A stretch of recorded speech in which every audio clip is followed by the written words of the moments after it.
老婆和我提离婚的时候，我正在煮面条。现有存款一人一半，房子给你。香水公司的创始资金是我的，业务人脉也都是我去跑的，这些都没你的份。我手里动作没停，只是轻微的点头表示同意。老婆有些惊讶。就这样？我抓起一把香菜丢进面里。不然呢？她盯着那铺满碗底的香菜皱眉。你煮面不是从不放香菜的吗？我愣了一下。人总要换换口味。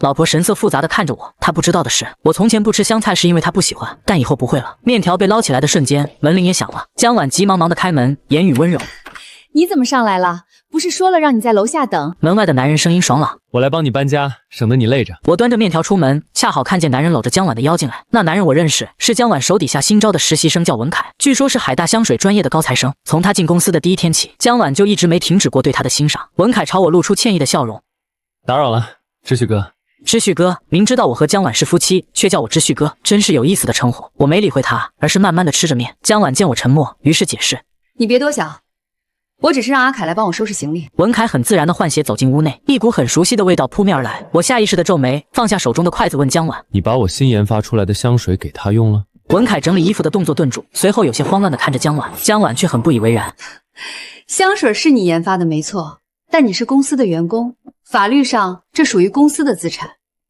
陆之旭，公是公，私是私。”我继续吃面没有说话。结婚10年，为了帮助江婉创业，我放弃年薪100万的工作陪她从头开始，甚至为了减少她的负担，我没有要过1分钱工资。现在她跟我说公是公，私是私，文凯也在旁边附和：“是啊，知旭哥，这香水你不过是提供了一个配方而已，后续的研发和制作都是公司的功劳。”只是一个配方而已。听见这话，我有些想笑。我放下碗，眼神平静地看江婉：“这香水配方是我翻了10几本古籍，一点点拼凑出来的。”江婉眉眼间闪过一丝不耐烦：“那又如何？这配方是古籍上面的，你不翻早早也会被人翻出来。”文凯在旁边点头：“是啊，那些书我也看过呢，只是我认识江婉姐没你早而已。”这次我是真的笑了。江婉讨了个没趣，丢下一句话就离开了。明天我在离婚的地方等你。洗碗的时候，手机忽然响了。之前的工作群里发了一张大合照，上面是公司全体员工的照片，江婉和文凯站在中间，他们穿着情侣服装，高举着酒杯，活像一对璧人。工作群接着弹出消息，庆祝我们的 Odoeology 公司上市，感谢江总和凯哥。厨房水池的水哗啦啦的流着，我盯着那公司的名字，眼睛有点发酸。那是我第一瓶香水的名字。正想发什么的时候，手机却显示您无法在已经退出的群聊中发消息。下一秒，江婉的微信弹了出来：“记得把香水的配方发过来。”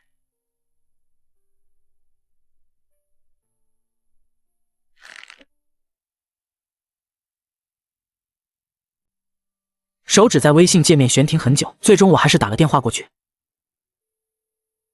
为什么把我踢出工作？江婉那边似乎还在庆祝，声音很吵。我们都要离婚了，你还在群里不合适。他顿了顿又说：“再说了，以后香水研发模块，我准备让阿凯接手。”就在我准备说什么的时候，江婉那边传来了其他人的声音：“江总，你在跟谁打电话呢？竟然把我们凯哥一个人晾在这里！”文凯在那边故意打闹：“严哥，你别胡说。”江婉轻轻笑着应了一声：“马上就来。”随后他挂断了电话，我的心停了片刻。江婉是个很严格的公私分明的人，我在公司干了10年，没有一个人知道我和江婉是夫妻，只以为我是江婉的某个亲戚。现在文凯才来了半年，员工们却和他如此亲近。我拿出泡在水池的碗，直接扔进了垃圾桶。第二天，我直接去了公司。进门的时候，员工们脸上还带着笑意。没想到江总看起来严厉，却那么听凯哥的话。对啊，我也没想到。凯哥随口提了一句工作忙，江总就给我们每人发了1万。我停住脚步，公司一共100个人，每人1万，那就是100万。我有些恍惚，当初公司刚刚起步的时候，我为了找出一个香水的配料意外中了毒。在医院的时候，医生问江婉：“江女士，患者情况危急，需要立即注射解毒剂，现在有国产和进口2种，您选哪一种？”国产的。江婉没有丝毫犹豫地选择了国产的。起初我以为是因为公司资金紧张，现在我明白了，是江婉觉得我不值那个价。我走到办公室，手上的工牌却刷不开密码。就在这时，文凯走过来替我开了门：“知旭哥，这个办公室现在是我的了，所以江婉姐让人改了密码。”他轻车熟路地带着我进门，仿佛他才是这个办公室的真正主人。我走进去，屋内的格局已经被换成了轻奢风格，而我这么多年积攒的证书和奖杯正安稳地躺在垃圾桶里。看见我的视线，文凯假装不在意地解释：“知旭哥，你那些东西都过时了，江婉姐说放在这里影响美观，所以我才扔了的，你别介意。”我捡起奖杯擦了一下收了起来，转身朝着里面的小房间走去。还好，这里依旧和从前一样，墙上的陈列柜里放满了我从前收集的一些香料。我伸手便准备去拿，文凯却阻止我：“知旭哥，有些东西不是你的，就不该拿。”我没理，直接把那些香料全部收进包里。这些都是我一点点收集的，不是公司产品。文凯还想说什么，却忽然扇了自己一耳光。江婉就是在这个时候冲了进来。你为什么要动手打人？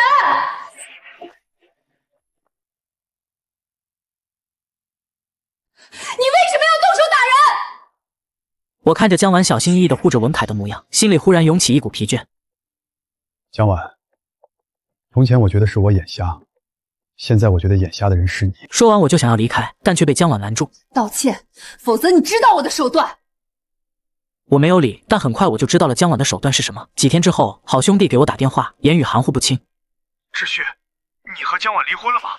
为什么网上都在说香水的创办人是文凯？还有那款香水明明是你研发的，怎么署名变成文凯了？我随意应付了兄弟几句，便打开了微博。热搜第一便是 Odoeology 老板和创始人的神仙爱情。我打开一看，是一段江婉的采访，她言笑晏晏地介绍着 Odoeology 香水名字的由来。这款香水的产生是源于我先生对我的爱。如果不是我先生，我将永远无法建立公司。其实有一点江婉没有说错，这款香水的研发灵感的确是源于他先生对她的爱，只是可惜了，被他给浪费了。我继续看视频，采访里他握着文凯的手，眼眸里全是深情，底下的评论全是一水的磕 CP， 更有人扒出文凯的高材生身份。在营销号的带领下，没有人会提起我这个 Odoeology 香水的真正研发者，也没有人会提起我这个被抛弃的原配。我攥紧了手机，心里风起云涌。江婉的动作让我意识到，他正在一点点抹除公司里关于我的痕迹，一股危机感涌上心头。我打开电脑，登录进国家版权保护中心的网站，在里面查询了关于我设计的几款香水的版权，心里瞬间松了一口气。还好我这个人版权意识一直很强，这些年因为是帮江婉做事，所以我没有要钱，自然也没有签订合同，那这些香水的研发版权就独属于我一个人。这时我收到了几条微信，一条是江婉的：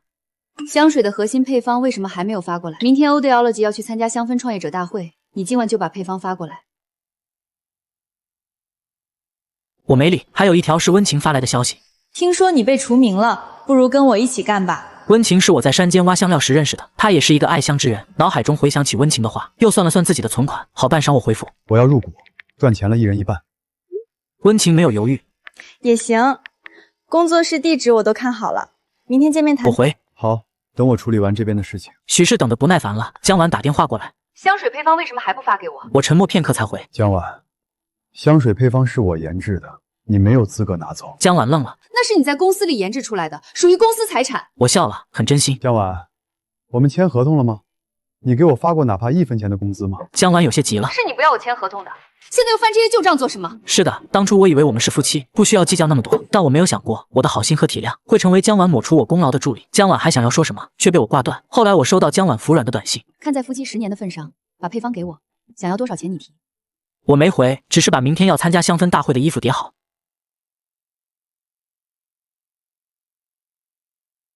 那晚我睡得格外的安稳。第二天醒来的时候，手机里10几个未接电话以及无数条微信，都是江婉的。我点开看了一下，最新的一条微信是1个小时以前发送的。知旭，当初没跟你签合同是我不对，我可以补工资，夫妻一场，你非要如此绝情吗？我一个没回，直接出门去见了温情，和他商谈好之后，我们一起去了香氛大会。而江婉在看见我的时候，先是一愣，最后转为了然。陆知旭，你现在后悔了也来不及了，配方我一定会争取到底。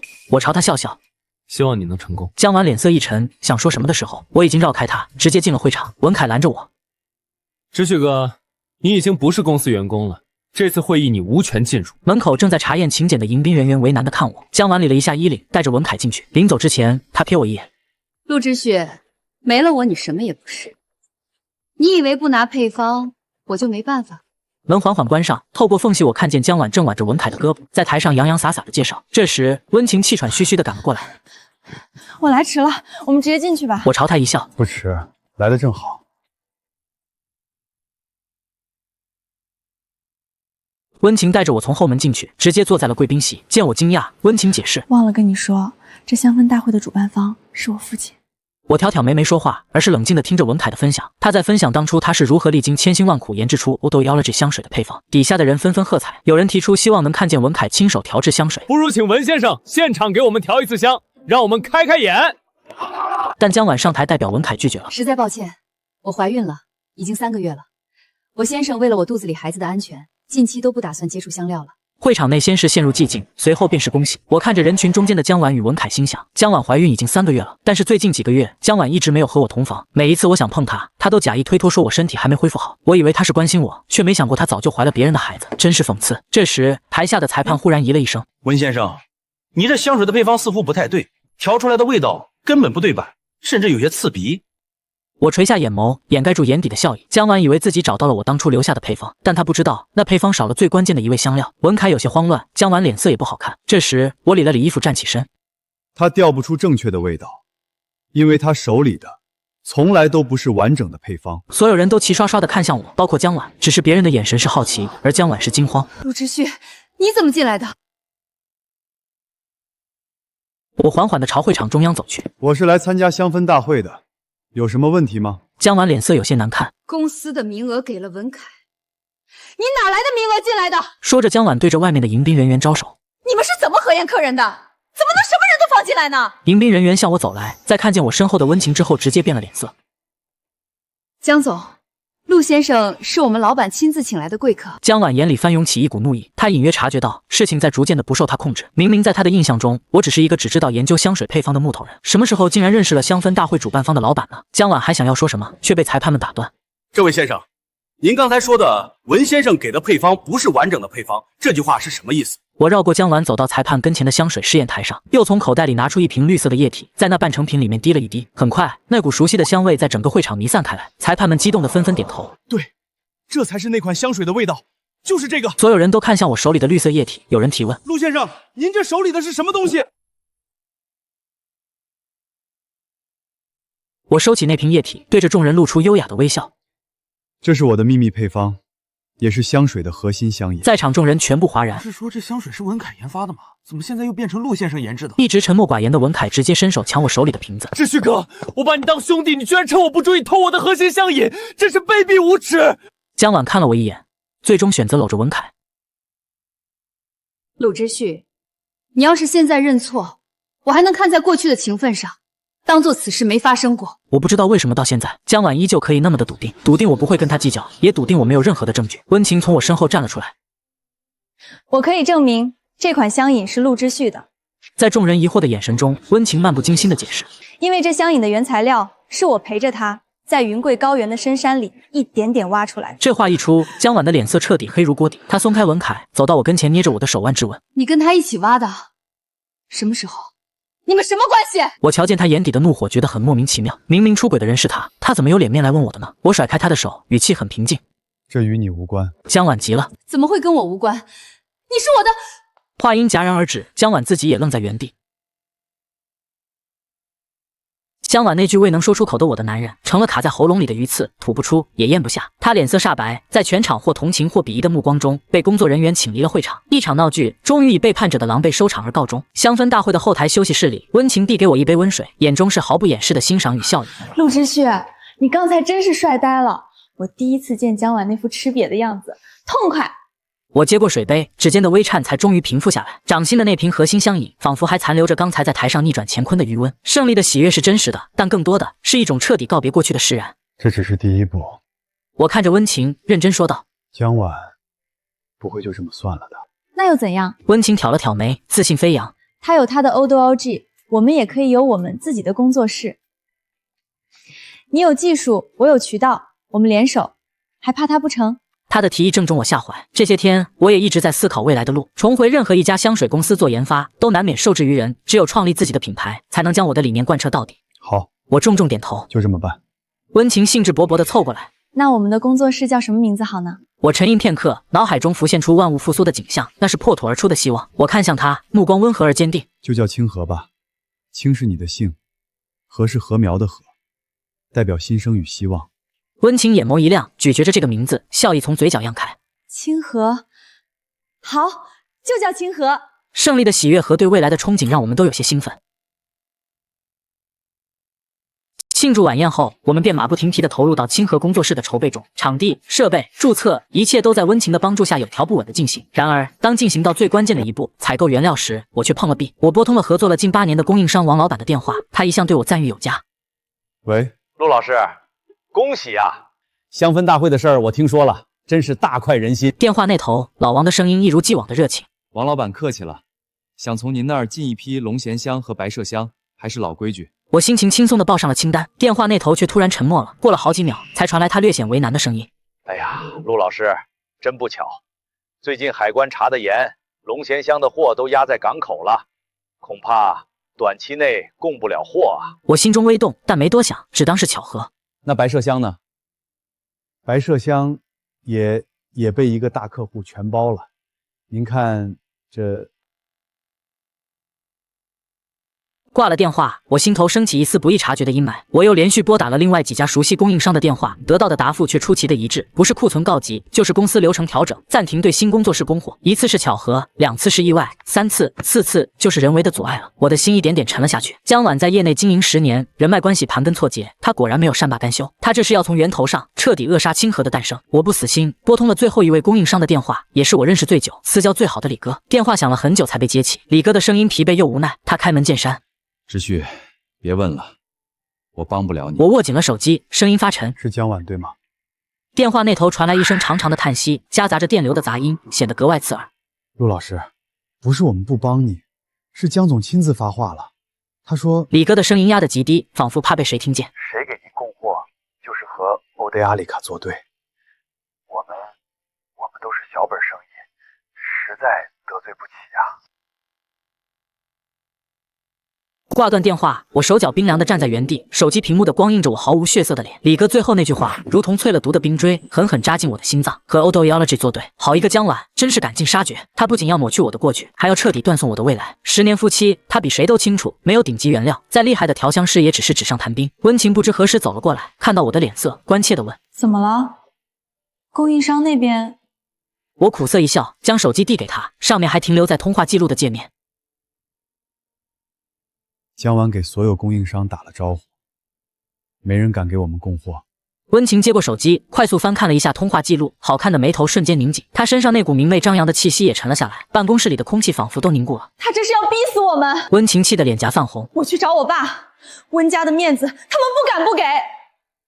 不行，我立刻拦住了他，我不能让他为了我去消耗温家的人情，这不是温情的战争，而是我的。如果连这点困境都要靠他身后的背景来解决，那我陆之旭凭什么重新站起来？相信我，我能解决。我看着他，眼神前所未有的坚定。江晚以为掐断了那些主流的商业化的供应链就能将我锁死，但他忘了，我之所以是陆之旭，并不仅仅是因为我会使用那些昂贵的、人人皆知的香料。真正的调香师能于万物之中觅得灵魂之香。我的思绪飞速转动，尘封的记忆碎片在脑海中一一闪过。忽然，一幅画面定格下来，那是3年前一次深入云贵高原腹地的采风。当时江晚嫌山路崎岖，条件艰苦，早早便回了酒店，而我却被一种当地特有的、从未被记录在任何香料典籍中的蕨类植物深深吸引。它生长在终年云雾缭绕的悬崖峭壁上，根茎处会分泌一种奇特的树枝，气味清冽而深远，带着雨后山林的湿润和一丝若有若无的类似龙脑的清凉感。当时我曾兴奋地告诉江晚，这或许是一个颠覆性的发现，但他只是不屑地嗤笑一声，说这种没名气的东西根本卖不上价。可现在，这被他鄙夷的东西却成了我唯一的救命稻草。我有一个办法。我眼中重新燃起光亮。我们去找一种全新的原料，一种只属于清河的原料。听完我的计划，温情没有丝毫犹豫，眼中满是信任与激动。好，我陪你去。什么时候出发？现在。3天后，我和温情已经站在了云贵高原那片熟悉的崎岖山路上，连绵的阴雨让本就泥泞的道路更加难行。我们深一脚浅一脚的跋涉。温情好几次都差点滑倒，但他咬着牙一声不吭，只是抓紧了我的手臂。看着他白净的脸上沾着泥点，原本名贵的冲锋衣也被划破了口子，我心中涌起一阵暖流和愧疚。要不你先回去。他瞪了我一眼，抹了把脸上的雨水，笑容却灿烂的像雨后初阳。别废话，我都走到这儿了，你休想一个人独吞宝藏。终于，在当地向导的指引下，我们在一个湿滑的峭壁边找到了那种深绿色的蕨类植物。我小心翼翼地攀过去，用特制的工具刮取下那些晶莹剔透的树枝。当那股熟悉的、清冽又神秘的气息钻入鼻腔时，我知道我们赌对了。回到山下简陋的住处，我立刻架设起便携的蒸馏设备。温情在一旁紧张地帮我打着下手，眼睛一眨不眨地盯着烧瓶中逐渐分离出的精油。时间1分1秒过去，当第一滴金黄色的液体缓缓滴落时，一股难以言喻的奇香瞬间弥漫了整个房间。它不像任何已知的香料，前调是破晓时分的山山雾，清冷而纯净。中调是雨水冲刷过的松针与泥土，沉静而富有生命力；尾调则带着一丝悠远的，如同古寺焚香般的禅意。这香气比我记忆中的更加醇厚，更富层次。它足以碾压市面上任何一款以龙涎香为基底的香水。温情深深地吸了一口气，脸上是难以置信的惊喜与震撼。他痴痴地望着我手中那小小的一瓶精油，眼眸亮得惊人。天呐，知旭，他喃喃道：“这味道比 Audiology 的还好闻。我们给它取个什么名字？”我凝视着试管中那抹金黄，心中已有了答案。这香气诞生于云雾缭绕的山涧，清冽而悠远，带着绝处逢生的坚韧。就叫山涧吧。我说。山涧。温情轻声重复，眼中的光芒比精油更加璀璨。好名字，从山涧中来，涤尽尘埃。我们清河的第一款作品一定会一鸣惊人。回到市区后，我们用最快的速度租下了一间小而精致的 loft 作为清河工作室的起点。我和温情的热情都被点燃了，连日来的疲惫一扫而空。就在我们为山涧设计瓶身，讨论着未来蓝图时，工作室的门铃突兀地响了起来。温情疑惑地前去开门，门外站着一个身穿深色定制西装、面容不怒自威的中年男人，他身后还跟着2名看起来像是保镖的壮汉。爸，您怎么来了？温情的声音里充满了意外，还有一丝不易察觉的紧张。我心中一凛，立刻站起身。这就是温情的父亲，香氛大会主办方的幕后老板温董事长。温董的目光锐利如鹰，先是扫视了一圈我们这个略显简陋的工作室，最后落在我身上，带着审视的意味。你就是陆之旭。我礼貌的点头，不卑不亢的迎上他的视线。温董您好，坐吧。他语气平淡，却自带着一股久居上位的压迫感。他没有坐下，而是在工作室里踱步，像是在巡视自己的领地。香氛大会的事我听说了。温董的声音打破了沉默。你的才华毋庸置疑 ，Audiology 能有今天，几乎是你一手缔造。他话锋一转，语气骤然变了。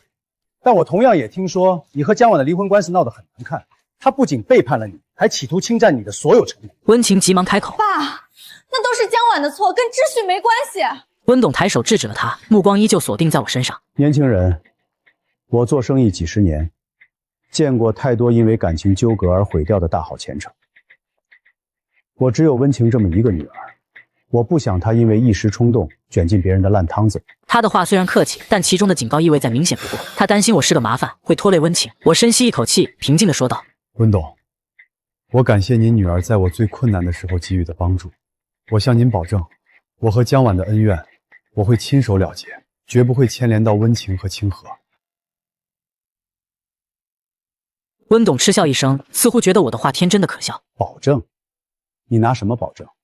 江晚虽然被你摆了一道，但瘦死的骆驼比马大，他的人脉和资源远不是你这个刚起步的小工作室能比的。他要针对你，你拿什么还手？靠温情吗？这番话像一记重锤，狠狠砸在我心上。温情气得脸都红了。爸，你凭什么这么说知旭？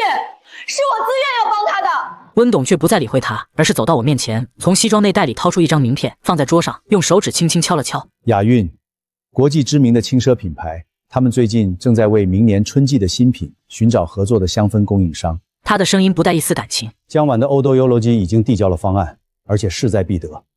1个月后是最终竞标会，你也去争。我看着那张设计简洁却分量十足的名片，瞬间明白了他的意图。他这是在给我下战书，一个无比苛刻的考验。温董的眼神冷冽，充满了上位者的威压。如果你能从江晚的手里堂堂正正地拿下雅韵的订单，我就承认你有能力解决麻烦，而不是制造麻烦。他转身向门口走去，在与我擦肩而过时，脚步停顿了一下，用只有我们2人能听到的声音，低沉而清晰地说道：“证明给我看，你不是一个只会躲在女人身后的软饭男。”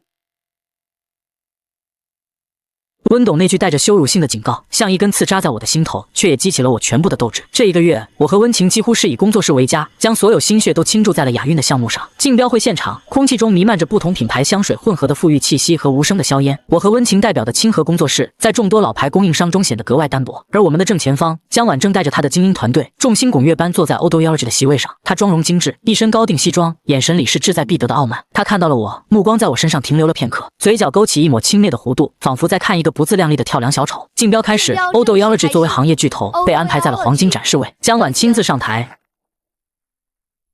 我们 Audiology 不仅能为雅韵提供最稳定的产品，还能给出低于市场均价15%的优惠。台风稳健，从品牌影响力、成熟的供应链，再到极具诱惑力的合作报价，他的陈述无懈可击，充满了商业上的压迫感。江晚环视全场，最后目光意有所指地落在我这边。我们相信，与成熟的大品牌合作，远比把宝搭在一些前途未卜的小作坊上要来的明智。台下的评委们频频点头，尤其是为首的那位主评委，看向姜婉的眼神里满是赞许。温情在我身边，紧张的手心都出了汗。终于轮到我了，我没有准备华丽的 PPT， 只带了一个小巧的木盒。在全场或好奇或质疑的目光中，我走上台，平静地打开了盒子。我带来的作品名为《山涧》。我没有谈论成本，也没有吹嘘产能，而是将几张沾染了香水的试香纸递给了评委席。它的灵感来源于雨后初晴的空山，前调是岩石上青苔被水汽浸湿的微星，带着一丝清冽的凉意；中调是山风穿过松林带来的凛冽木香，混杂着不知名野花的幽微芬芳；而尾调则是山涧尽头一泓清泉的甘甜。随着我的描述，评委们的表情开始变化，他们闭上眼，细细嗅闻着试香纸上的味道，脸上的商业化表情逐渐被一种沉醉和惊喜所取代。那是一种从未在市场上出现过的气味，它不是用化工原料堆砌出的廉价高级感，而是真正来自大自然的、充满东方诗意的美。这款山涧的核心香饮提炼自我偶然发现的一种从未被商业化过的植物——空谷幽兰。我看着评委们惊艳的眼神，补充了最关键的一句：它的原料具有唯一性，它的意印更是独一无二。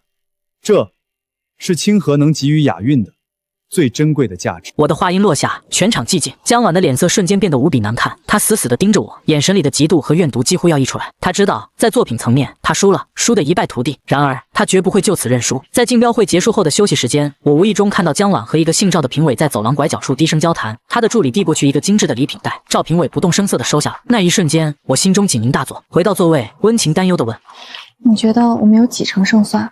我看着不远处正与人谈笑风生，仿佛胜券在握的姜婉，沉声道：“产品上10成，但赛场外就不好说了。”竞标结果将在第2天公布。我和温情回到工作室，心情都有些沉重。姜婉的手段我们都太清楚了，为了赢，她不择手段。夜深了，我们谁都没有睡意，默默地等待着命运的宣判。就在这时，温情的手机突然叮的响了一声，是一封匿名邮件。她疑惑地点开，只看了一眼，脸色就瞬间变得煞白，随即涌上一股抑制不住的愤怒。陆之旭，你看，他把手机递到我面前，邮件里只有寥寥几行字，而文字下方附着一张图片。尽管光线昏暗，画质也有些模糊，但依然能清晰地看到，在酒店的走廊里，姜婉正将一个厚厚的牛皮纸袋塞进赵德明的手中。看着手机屏幕上那张刺眼的酒店走廊照片，温情气得浑身发抖，抓着我的手臂道：“我们现在就把这个发出去，让所有人都看看姜婉是个什么货色！”他的声音里带着无法遏制的怒火，恨不得立刻将姜婉钉在耻辱柱上。我却摇了摇头，从他手中拿过手机，眼神平静地看着照片里姜婉那张自以为胜券在握的脸。我非但没有愤怒，嘴角反而勾起一抹冷笑。不，现在还不是时候。温情急了，为什么？等结果都出来了就晚了。我关掉屏幕，眼中闪过一丝锋利的寒芒。他以为买通1个评委就能赢，那我就让他看看，他掉进的是个什么样的陷阱。我故意留下的破绽，他会高高兴兴地踩进去，然后当着所有人的面摔个粉身碎骨。第2天，竞标结果公布会场，气氛紧张到了极点。姜婉一身高定套装，妆容精致，与身旁的赵评委交换了一个心照不宣的眼神，嘴角噙着势在必得的微笑。主持人宣布，在最终结果公布前，2位候选公司有最后5分钟的补充陈述机会。姜婉当仁不让的第一个走上台，他打开 PPT， 上面赫然是我山涧的核心概念图。他侃侃而谈，先是故作姿态地赞扬了山涧的东方意境，随即话锋一转。但空谷幽兰这种原料过于稀有，成本高昂且难以量产，这对于雅韵的全球战略是致命的短板。台下一片窃窃私语，赵评委适时的点头附和。姜总的考虑非常周全，商业价值确实是品牌合作的第1位的。姜婉的笑意更深了。所以，我们 Odoology 的团队连夜研究，找到了一个完美的替代方案。用紫苏醇结合我们独家的合成技术，不仅能模拟出90%的相似香气，更能将成本降低1半。这才是创意与市场的完美结合。他说完，得意地看向我，眼神里充满了胜利者的傲慢，仿佛在说：“陆之旭，你的才华终究要为我的商业头脑服务。”全场的目光都聚焦在我身上，温情的手心紧张的全是汗。我缓缓起身，走上台，脸上没有丝毫的慌乱，反而带着一丝玩味。我先是礼貌地鼓了鼓掌。姜总的陈述非常精彩，只可惜你所有的论点都建立在一个错误的前提上。我没有看 PPT， 而是转向雅韵的决策席，声音清晰地传遍全场。我昨天提交的方案只是一个半成品，我故意在原料部分留下了一个看似致命的缺陷，就是想看看我的对手会用什么样的方式来超越我。话音刚落，姜婉的脸色骤然一变，我没有给她反应的时间，从怀中取出一个晶莹剔透的小瓶，里面装着淡青色的液体。空谷幽兰确实稀有，但那只是山涧的序曲，这瓶里才是我真正的核心——山涧回响。它能将空谷幽兰的香气放大、稳定，并赋予其独一无二的层次感，而它的成本远低于江总提出的替代方案。我将一滴液体滴在试香纸上，递给主评委。他凑近一闻，双眼瞬间瞪大，脸上露出难以置信的陶醉表情。至于江总为何能如此精准地抓住我方案里的缺陷，并提出优化，我顿了顿，目光如刀锋般射向江婉和赵德明。我想，这张照片或许能给大家一个答案。我身后的大屏幕瞬间亮起，那张酒店走廊的高清照片赫然出现，江婉腮前的动作被定格，无比清晰，全场哗然。伪造的，这是污蔑！江婉尖叫起来，脸色惨白如纸。赵德明更是瘫软在座位上，汗如雨下。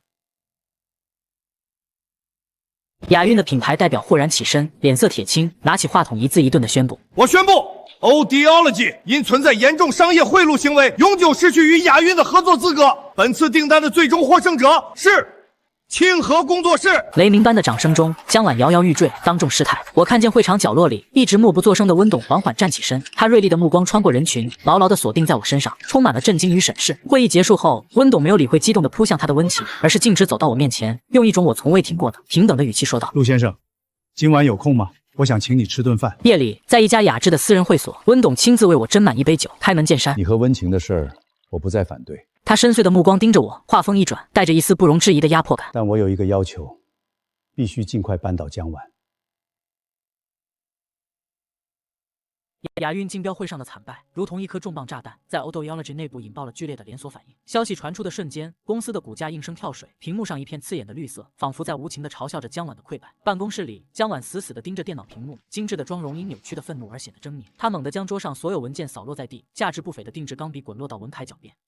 废物，都是你这个废物，一个陆之旭都斗不过，我养你有什么用？文凯的脸色瞬间涨红，他攥紧拳头，不甘地反驳：“江婉，你把责任都推给我，当初是你信誓旦旦地说陆之旭的方案有漏洞，是你让我去做的。我让你做，你就不能做得更好一点吗？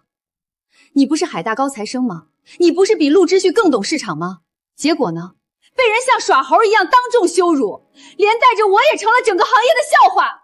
我文凯语塞，他引以为傲的才华在陆之旭绝对的实力面前被碾压得粉碎。别忘了，你肚子里还有我的孩子。”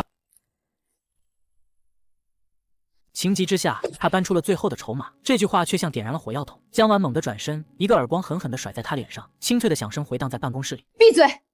你还有脸提孩子？你连你自己都保不住，还想拿孩子当护身符？文凯，我告诉你，如果你不能帮我扳回这一局，你和这个孩子都会从我的世界里彻底消失。文凯捂着脸，眼中的爱慕与野心在这一刻彻底被恐惧和怨恨取代。他终于明白，自己不过是江婉随时可以丢弃的一颗棋子。巨大的恐慌和不甘驱使着江婉做出了一个疯狂的决定。他通过一个秘密渠道联系上了宏远集团，温家在生意场上多年的死对头。昏暗的会所包厢里，宏远集团的代表，一个戴着金丝眼镜的中年男人，慢条斯理地搅动着咖啡，语气平淡却透着一股掌控一切的傲慢。江总想让我们帮你对付温家的掌上明珠和他的新欢，你凭什么呢？江婉深吸一口气，压下所有的屈辱，抛出了自己的毒计。陆之旭的新香水山涧，我可以证明是切取了我们 Audiology 未公开的研发成果成物。我有半成品，有设计手稿，只要你们宏远愿意提供媒体资源和舆论支持，我们就能把它钉死在抄袭的耻辱珠上。男人笑了，镜片后的眼睛闪着精明的光。一个好故事，我们出钱，你出声明，成交。好。一夜之间，风向骤变。惊爆！香氛界新贵清河竟是无耻窃贼，深度扒皮陆之旭与山涧背后肮脏的抄袭真相。Audiology 气血控诉，10年心血被前夫无情窃取。无数篇带着惊悚标题的文章，配上各种真假难辨的证据，如同病毒般在网络上疯狂扩散。水军铺天盖地，评论区被一边倒的谩骂淹没。原本对清河充满赞誉的舆论场，瞬间变成了口诛笔伐的刑场。清河工作室里，气氛凝重的可怕。温情看着手机上不断刷新的负面新闻，气得浑身发抖。就在这时，他的私人手机响了起来，屏幕上跳动的是雅韵法务部总监的名字。温情的心猛地一沉，接通了电话。电话那头传来冰冷而公式化的声音：关于网络上对清河工作室产品原创性的严重质疑，我方法务部需要你们在24小时内给出官方的足以自证的澄清，否则我们将根据合同条款单方面中断并重新评估此次合作。电话挂断，温情的手指因用力而微微泛白，指尖在手机屏幕上划出一道苍白的印记。办公室里死一般的寂静，只剩下窗外呼啸的风声，像极了网络上那些恶毒的诅咒。欺人太甚！温情猛地将手机拍在桌上，清脆的响声让所有员工都心头一颤。他那张明艳的脸上此刻满是寒霜。江婉这是疯了，他以为勾结上宏远集团就能无法无天了吗？我现在就给我爸打电话，我倒要看看，在海城这片地界上，谁敢动我温情护着的人。他说着便要拨号，一只温热而有力的手却轻轻按住了他的手腕。陆之旭摇了摇头，眼神平静如深潭，却透着一股不容置疑的力量。别，可是他们……温情急道，亚运那边只给了我们24小时，这种舆论脏水一旦沾上就很难洗清，用常规公关手段根本来不及，所以我们不用常规手段。陆之旭的声音不大，却清晰地传入每个人耳中。温情，谢谢你护着我，但这一次我想用我自己的方式来回击。他顿了顿，目光扫过工作室里每一个忧心忡忡的员工，最后落回温情脸上，一字一句地说道：清河工作室即刻发布公告，3天后我将举办一场公开的香水解析会，向全网直播。我会邀请所有香氛领域的媒体、专业人士、爱好者，共同见证山界究竟是如何诞生的。此言一出，满是皆惊，将自己完全暴露在聚光灯下，接受所有人的审视，这无异于一场豪赌。赢了，一战封神；输了，万劫不复。知旭，你疯了！温情难以置信地看着他。江晚和宏远集团肯定会安排人到场，他们会用最刁精、最恶毒的问题来围攻你。直播一旦开始，连调停的机会都没有。我知道，我就是要让他们来，我要当着所有人的面，把他们精心编织的谎言一层一层地剥开，再狠狠踩在脚下。陆之旭的嘴角反而勾起一抹冷冽的弧度。我要让江晚和他的盟友明白，在调香这个领域，用阴谋是战胜不了绝对实力的。他的自信感染了所有人。温情看着他眼中的光，那是一种源于极致专业和强大内心的笃定。他紧绷的心弦奇迹般的放松下来，他用力点了点头。好，我陪你，我立刻去安排。要办，就办成全行业最瞩目的一场盛会。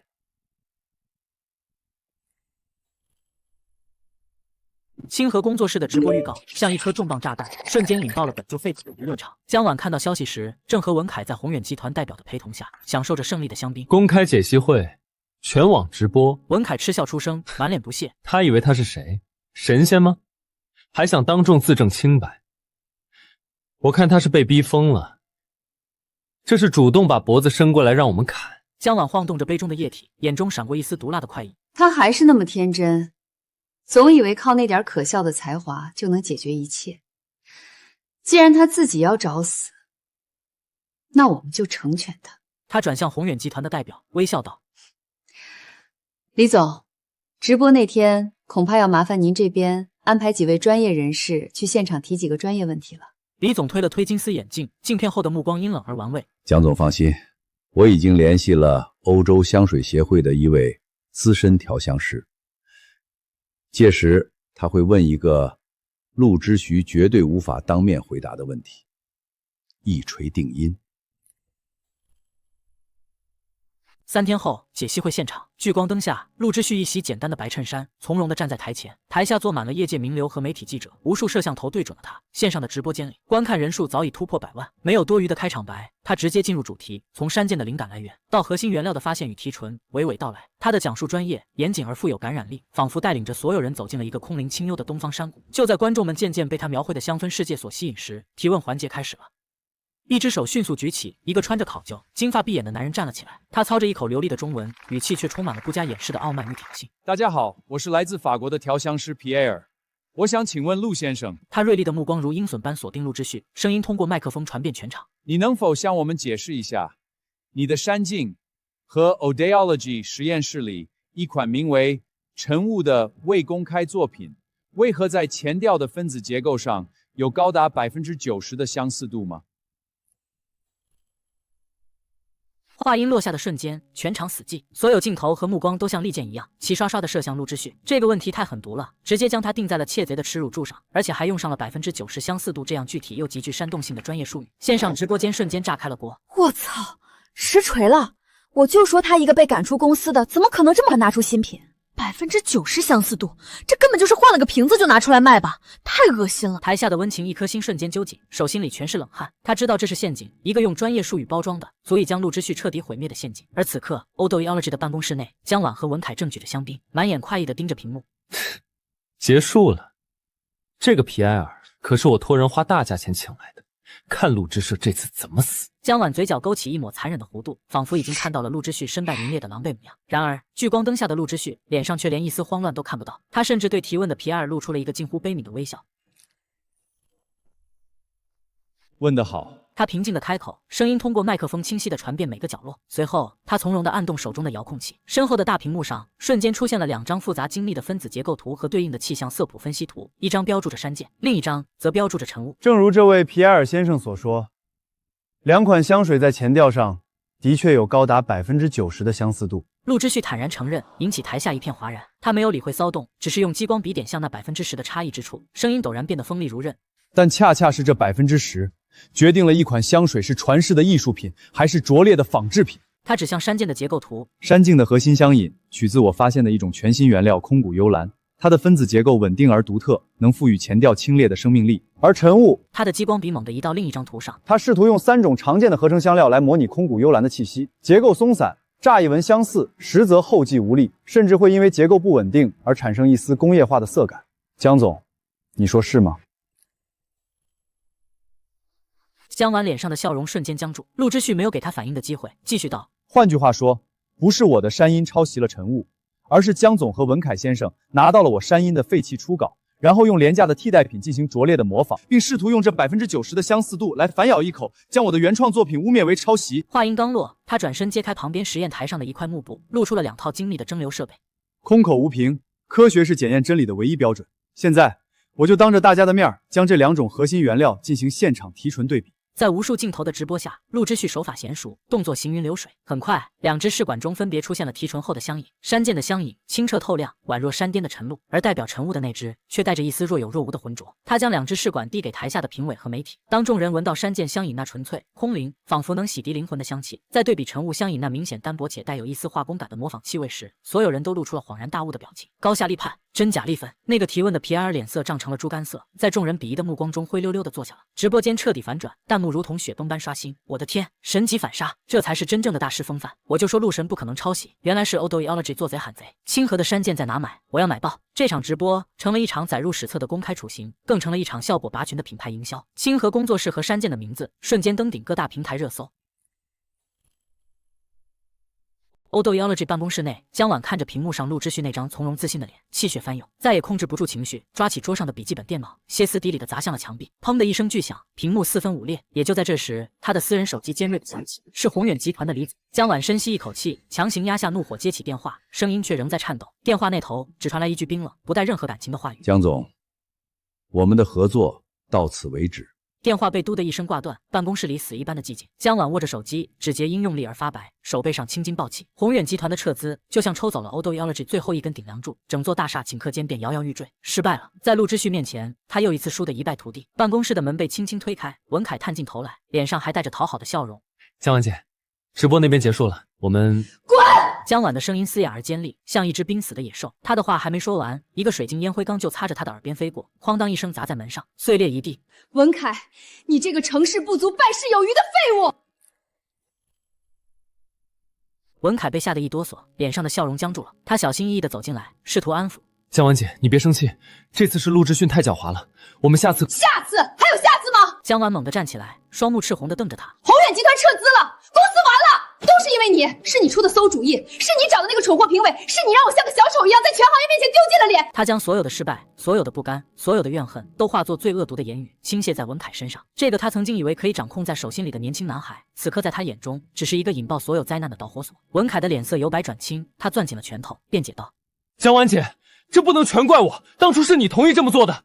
你说只要能搞垮陆之旭，什么代价都可以。江晚冲到他面前，抬手就给了他一记响亮的耳光。我让你搞垮他，不是让你把我们自己搭进去。你毁了我的一切，你毁了我的公司，我的孩子。他说到孩子，下意识地抚摸了一下小腹，那是他用来对抗陆之旭，用来捆绑文凯的最后筹码。这一巴掌彻底打碎了文凯最后的幻想，他捂着火辣辣的脸，眼神从畏惧变成了阴狠。他知道自己已经成了江晚准备抛弃的棋子，他冷笑着后退一步，从口袋里掏出自己的手机。好啊，江晚，既然你这么说，那咱们就没什么好谈的了。我这里正好录了一些我们和宏远集团李总谈合作的录音，还有一些你教我怎么在财报上做手脚的悄悄话。我想商业罪案调查渎职的人应该会很感兴趣。江晚的瞳孔骤然收缩，不敢置信地看着他。你敢录音？人不为己，天诛地灭嘛。江晚姐，这可是你教我的。文凯晃了晃手机，脸上的得意与疯狂交织在一起。现在要么你给我一笔足够我下半辈子衣食无忧的钱，让我出国；要么我们一起完蛋。江晚彻底被激怒了，理智的弦瞬间崩断，他像疯了一样扑过去，尖叫着抢夺文凯手里的手机。你做梦！把东西给我！文凯死死护住手机，两人顿时扭打在一起。混乱中，文凯被逼得急了，猛地一用力将江晚推开。江晚猝不及防，身体失去平衡，后腰重重地撞在了办公桌坚硬的桌角上。一股难以言喻的剧痛从腹部传来，瞬间席卷了他的四肢百骸。他闷哼一声，身体软软的滑倒在地，一抹刺目的鲜红顺着他白色连衣裙的下摆缓缓浸染开来。文凯彻底傻眼了，他看着地上的江晚和那片迅速扩大的血迹，吓得魂飞魄散，手机啪的一声掉在地上。江晚姐，我不是故意的，江晚没有理会他的语无伦次，他躺在冰冷的地板上，感受着生命的流逝，腹部的剧痛和心中的绞痛融为一体。他望着天花板，眼神从痛苦、惊恐逐渐变得空洞，最后凝聚成一抹淬了毒的、刻骨的怨恨。医院里，冰冷的器械声和消毒水的味道充斥着鼻腔。江晚躺在病床上，面无血色，如同一个被抽走了灵魂的娃娃。医生的话还在耳边回响：孩子没保住，您需要好好休养。他的助理站在床边，大气都不敢出。许久，江晚才缓缓转动眼球，空洞的目光落在助理身上，声音轻得像一阵风，却带着刺骨的寒意：找人废了他，让他永远消失。江晚在医院里盘算着如何让文凯生不如死时，陆之旭的清河工作室正沐浴在胜利的曙光之中。那场公开解析会的直播成了香氛界现象级的事件。陆之旭凭借无可辩驳的专业知识，不仅将江晚和宏远集团泼来的脏水彻底洗净，更将清河的品牌形象推向了一个全新的高度。一时间，山涧成了品味与格调的代名词，订单如同雪片般飞来。工作室的账户数字每天都在以惊人的速度向上滚动。温董的态度也发生了180度的大转弯，他不仅撤回了对陆之旭的所有偏见，还主动注入了一笔可观的资金，并动用自己的人脉，为清河打通了数条顶级的国际原料供应链。爸现在逢人就夸你，说他慧眼识珠，早就看出了你的潜力。工作室里，温情一边整理着新到的合作意向书，一边笑着调侃陆之旭。陆之旭看着他明媚的笑脸，心中的阴霾早已一扫而空。他放下手中的调香瓶，走到他身边，轻声道：我们不能只守着高端市场，江晚的 Oldology 根基在于大众市场，我们要想彻底击垮它，就必须从根源上取代它。温情眼眸一亮，瞬间明白了他的意思。你是说推出平价系列？没错，陆之旭的目光锐利而坚定，用远超 Oldology 的品质和相近的价格去抢占他们的市场份额。我要让所有消费者都知道，他们有更好的选择。这个决策大胆而精准，在温董的资源支持下，清河的平价系列风起迅速立项、研发、投产。凭借陆之旭鬼斧神工的调香技艺，即便成本受限，风起系列的香气层次感和留香持久度，依旧对 Oldology 的同类产品形成了降维打击。产品上市当天，线上渠道几乎秒空，线下合作的专柜前排起了长龙。Oldology 本就因丑闻而摇摇欲坠的销售额，在这致命一击下，直接断崖式下跌。事业高歌猛进的同时，陆之旭与温情的感情也在悄然升温。他们是并肩作战的伙伴，也是心意相通的知己。从创业初期的相互扶持，到如今的默契无间，那层朦胧的窗户纸，只待一个合适的时机来捅破。为了庆祝风起系列大获成功，温情包下了一家高级餐厅的露台，为整个工作室举办庆功晚宴。晚宴气氛热烈，所有人都沉浸在胜利的喜悦中。酒过三巡，陆之旭却忽然走到了露台中央，手中拿着一个精致的丝绒小盒。全场的喧闹声渐渐平息，所有人的目光都聚焦在他身上。陆之旭的视线越过人群，温柔地落在温情身上。温情，他开口，声音沉稳而清晰。